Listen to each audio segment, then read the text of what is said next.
নমস্কার, বাংলা জাগোয় আপনাদের সকলকে স্বাগত জানাই। আমি সৃজিতা রয়েছি আপনাদের সঙ্গে। আর এই মুহূর্তে গোটা দেশ উত্তাল হয়ে রয়েছে শুধুমাত্র একটাই কারণে, তা হলো কাশ্মীরে পেহেলগাঁওয়ে যেভাবে জঙ্গি হানায় মৃত্যু হয়েছে 27 জন নিরীহ মানুষের, সেই বিষয় নিয়ে উত্তাল হয়ে রয়েছে গোটা দেশ।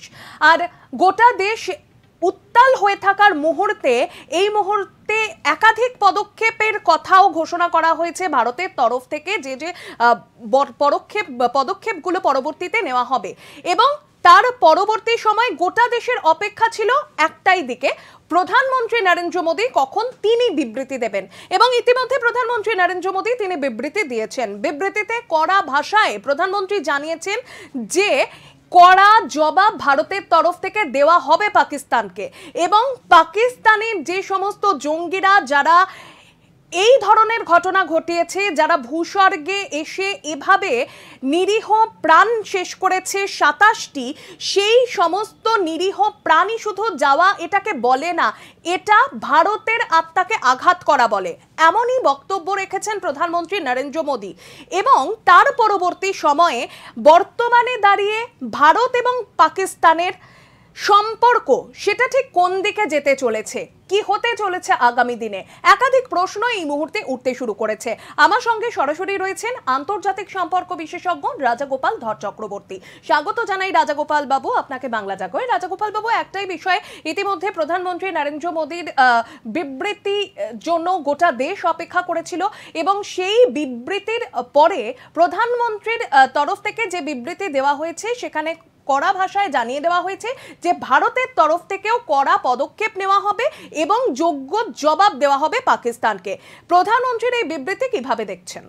হ্যাঁ, দেখুন, যেভাবে হত্যালীলা চালানো হয়েছে নিরীহ পর্যটকদের উপরে, তাদের কাছে অপরাধ। তারা কোনো একটা বিশেষ ধর্মের মানুষ, তারা তারা হয়তো অন্য ধর্মের নিয়ম কানুন জানেন না, কিন্তু তার মানে এই নয় তারা অন্য ধর্মের প্রতি শ্রদ্ধাশীল নয়, তা কিন্তু ছিল না। তাদের অপরাধ, তারা ভারতবর্ষের নাগরিক, তাদের অপরাধ তারা হচ্ছে যারা মেরেছে তাদের বিরুদ্ধে কোনো এক ধর্মের। তার জন্য দেখা গেল যে নিরীহ এই সমস্ত যারা ট্যুরিস্ট, যারা পহেলগাঁওতে বেড়াতে গেছেন, পহেলগাঁও থেকে আরেকটু 5 কিলোমিটার দূরে তারা বোধহয় ঘোড়া টোড়া নিয়ে গেছিলেন বৈষ্ণব বলে একটা ভিলেজে, যেটাকে মিনি সুইজারল্যান্ড বলা হয়। ভারী সুন্দর সেই জায়গা, কিন্তু সেখানে তাদেরকে যেভাবে মেরে ফেলা হয়েছে, তারা সেই জায়গায় প্রচুর মানুষ ছিলেন, তারা বেড়াতে গেছে, কিন্তু সেখানে সিকিউরিটিকে আমরা দেখিনি। সেখানে এই মানুষ যখন গেছে, সেখানে সিকিউরিটি থাকা উচিত ছিল, সেটা ছিল না। এই সুযোগ নিয়ে আতঙ্কবাদীরা তাদেরকে মেরে ফেলে, এবং 26 জন মানুষ, তারা বাংলার আছে, বিহারেরও আছে, এবং কর্ণাটক, সারা ভারতবর্ষ থেকেই লোক রয়েছে, মহারাষ্ট্রেরও লোক রয়েছে। তার ফলে বোঝা যাচ্ছে যে কি ধরনের নিষ্ঠুর হতে পারে যারা এই নিরীহ মানুষদের মারতে পারে। ওদের আতঙ্কবাদীদের সারা পৃথিবীতে এটাই কাজ, নিরীহ মানুষকে মেরে ভয় পাইয়ে দাও, তাদেরকে বার্তা দাও সারা বিশ্বের কাছে, আমরা আমরা রয়েছি, আমরা আতঙ্কবাদী, আমরা ভারতবর্ষকে জবাব দেবো। হ্যাঁ, 2-4টে AK-47 নিয়ে তারা ভাবছি ভারতের শক্তির সঙ্গে তারা বুঝি পেরে উঠবে। যাই হোক, তারা তো যেটা করে গেছে সারা বিশ্ব জুড়ে তাদের একটা ছবি জানা গেছে। তো সবাই ভাবছি ভারত বুঝি বিপদের মধ্যে আছে। এই জায়গায় ভারতবাসীকে আশ্বস্ত করার জন্য প্রধানমন্ত্রী বলেছেন কড়া জবাব আমরা দেব। আমরা আশা করব খুব দ্রুত জবাবটা আসবে।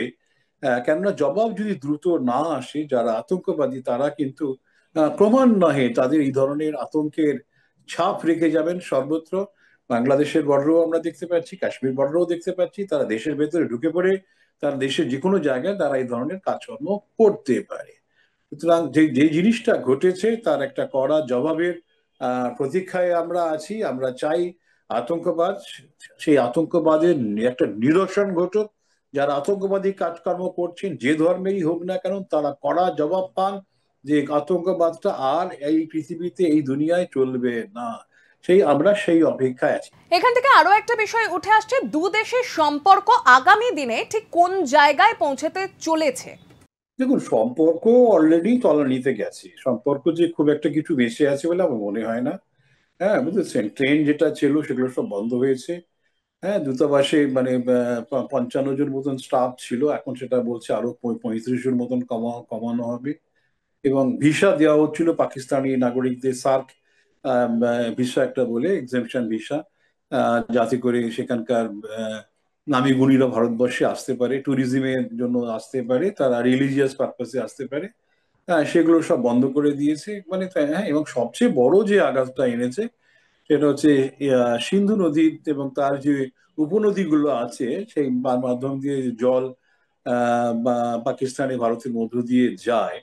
সেই নদীতে একটা, আমরা 1960 সালে চুক্তি হয়েছিল ভারত কতটা জল অন্য পাকিস্তানকে দেবে। এখন ভারত যা লিমিট আছে তার থেকে অনেক বেশি দিয়ে আসছিল পাকিস্তানের। আমরা মানুষ জানে যে পাকিস্তানের কৃষিটা অনেক নির্ভর করে আছে এই সিন্ধু নদী এবং তার যে সমস্ত উপনদীগুলো আছে, বিশেষ করে চিনাব নদীর জলের উপরই ওদের ওদের বেঁচে থাকতে হয়, এবং সেটাই কৃষির ভিত্তি এবং সেটাই ওদের পানীয় জলের ব্যবস্থা।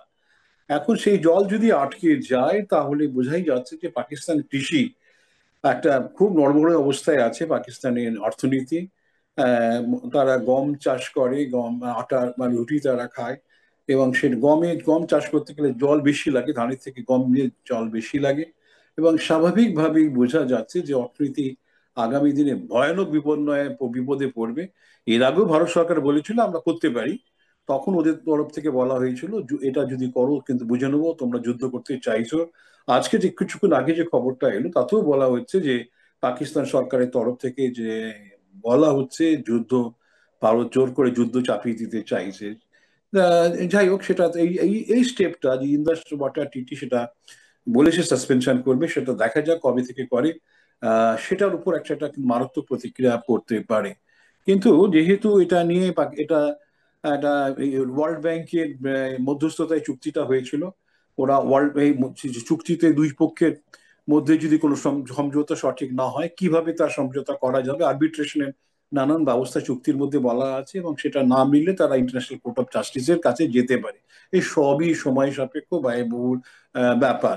তো যাই হোক, পাকিস্তান যেটা চাইছে যে এই মুহূর্তেই ওইসব অ্যাভিনিউজ তো তারা যাবেই, এবং একই সঙ্গে ভারতকে কিভাবে জবাব দিতে পারে। আমাদের সীমান্তে গোলাগুলি শুরু হয়ে গেছে, অন্য নানান ফ্রন্টে তাদের আতঙ্কবাদীরা ঢোকার চেষ্টা করছে।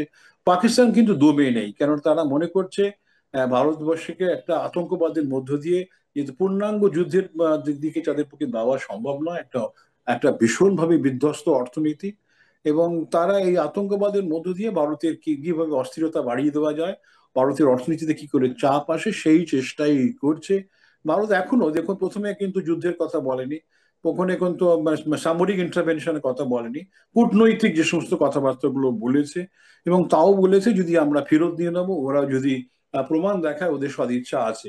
তো যাই হোক না কেন, ভারত নিশ্চয়ই দেখতে চাইবে পাকিস্তান কি বলতে চায়, এবং সেখান থেকে যদি সঠিক উত্তর না আসে ভারতবর্ষ নিশ্চয়ই এমন একটা স্টেপ নেবে, বোঝা যাচ্ছে সেটা খুব কঠিন।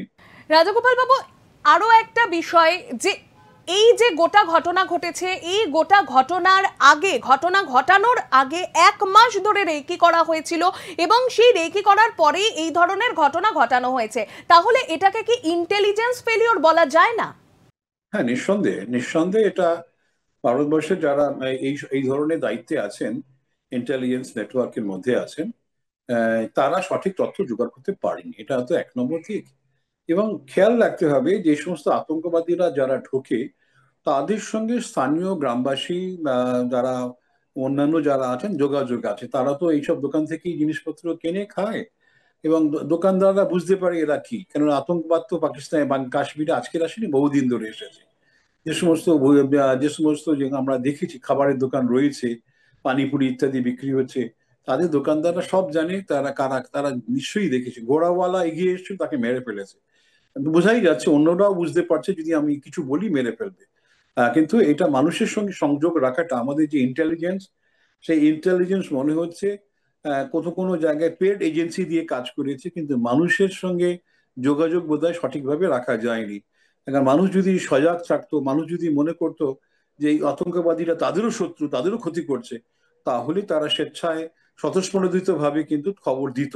সেটা যখন দেয়নি, বোঝা যাচ্ছে যে মানুষের সঙ্গে সংযোগ এই ইন্টেলিজেন্স লেভেলের পুলিশ সেনার সেভাবে স্থাপিত হয়নি।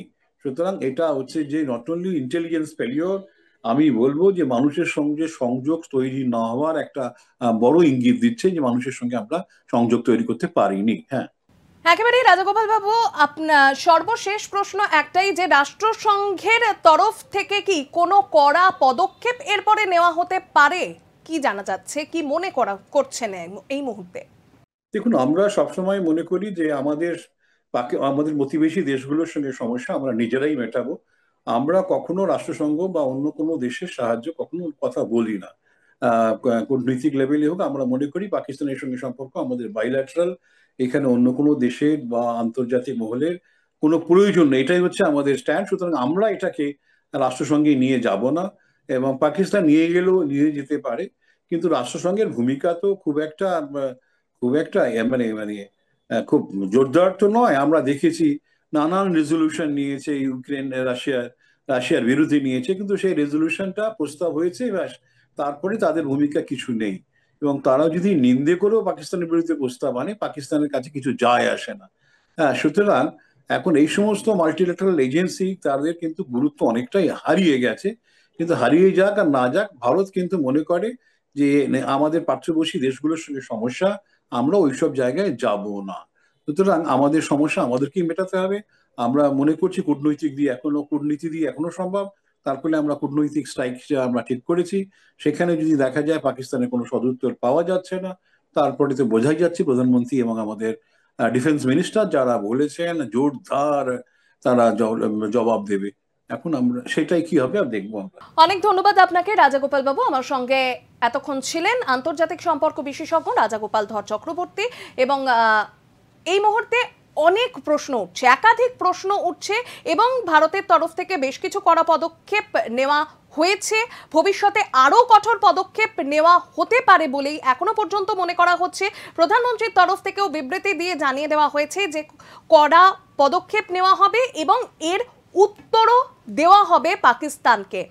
এই সংক্রান্ত আরো সমস্ত আপডেটের জন্য অবশ্যই নজর রাখুন বাংলা জাগোয়। আপাতত এখানেই শেষ করছি বাংলা জাগো এক্সপ্রেস।